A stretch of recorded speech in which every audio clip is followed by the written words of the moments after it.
What's up, boys? Valentine here. I just wanted to make a quick guide for you guys since, Dreadmyst is kind of a new, complete indie game, so no one really knows what's happening. I just wanted to let you guys know how to go about entering the endgame and how to do all of the activities at the endgame, which there are a few, but they are quite fun, I'd say. So, without further, yapping, let's just get right into it. The endgame begins over here with the Minotaurs. We're gonna get right into it. Give me just 1 second. So you get to Merchant's Way right here from that teleporter. You go past Morgul's camp. And you go into it's this giant dungeon right here. This is where you want to go.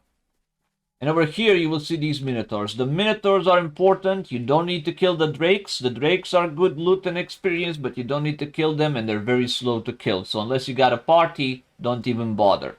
Just go straight for the horde chargers. What you really want is the key to the barracks. That's what you want. You want the key to the barracks. That's the most important item. That's what you're looking for. Even from like level 20. You want to stack as many of those as possible because that's where the big loot is. So you kill one of these. You get your key. There's two versions of the dungeon. This is the PvP contested area, and this right here is the smaller PvE area where people can toggle PvP and kill you. So you gotta keep that in mind. You want a safe farm, go down here, but the best farm is gonna be over here, obviously.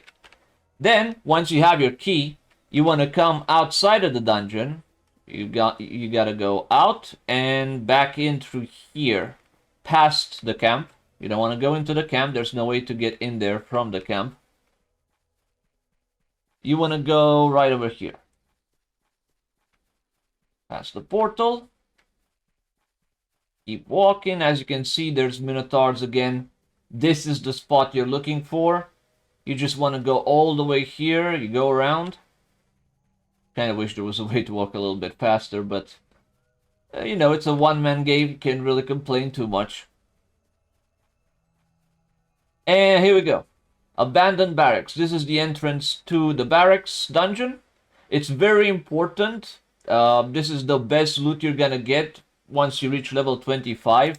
And this is where you farm out your level 25 blues. You will notice that when you go to the merchants, they only give you level 24 items. And those are significantly weaker than the level 25 items that you would get from the barracks. So keep that in mind. You don't want to blow your money on dumbass shop items.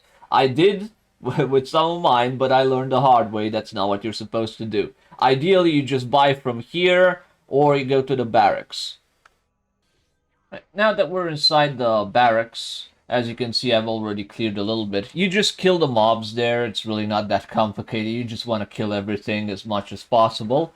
That's how you're going to get a good chunk of loot. You want to open the boxes. If you have lockpicking, go pick up the chests. Definitely recommend lockpicking as a skill if you want to invest into that. I was dumb and didn't put any experience into that, and now I'm losing like half the chests in dungeons every single time. Really not worth not picking lockpicking up, so I just want to give you guys that piece of advice as well.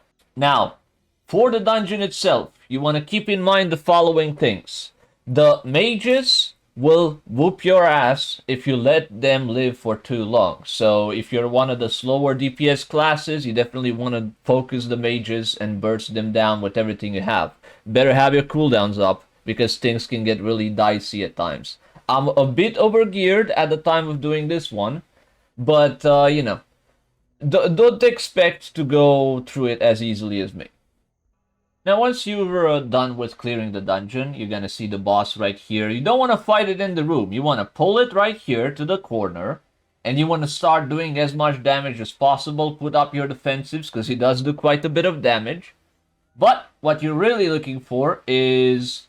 there's two ways to do it. You want to keep your interrupts for his heal, and you want to juke around the corner to, dodge his big spell. That big spell one-shots you. Like, even right now, with like half HP as I am right now, with all my gear, as you've seen, I can easily clear it. Even with all that, I can easily just get one-shot with a crit by that big fireball thing that he's doing. So you gotta watch out for that one.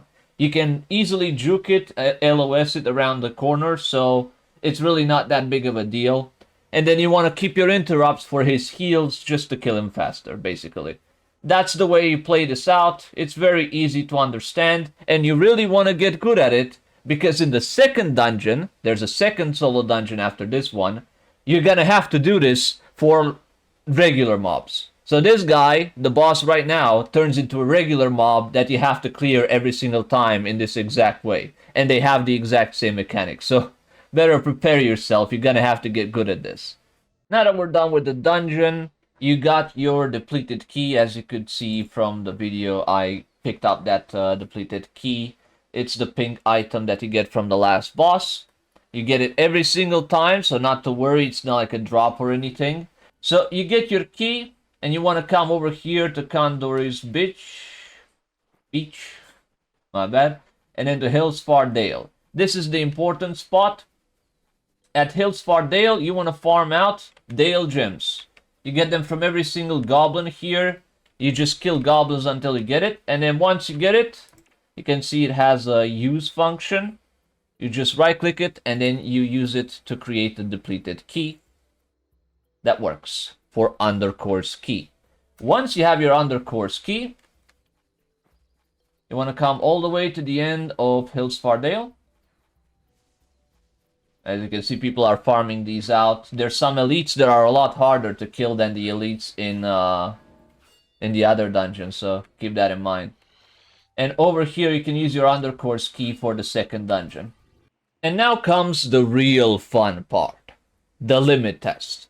So in the second dungeon, you have to pull 2 mobs every single time. You can't really pull 1 mob, that's not how it works.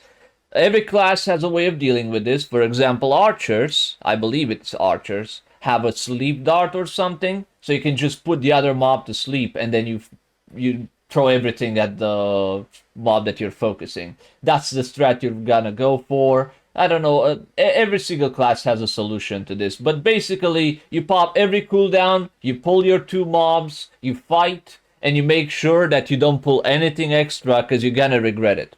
I can't emphasize this enough. You have the mages from the other dungeon, the last boss from the other dungeon, inside of this dungeon. So better make sure that you get very good at kiting the mob and learning when it starts casting, because otherwise you'll end up like me. 3, 2, 1, boom. There it is.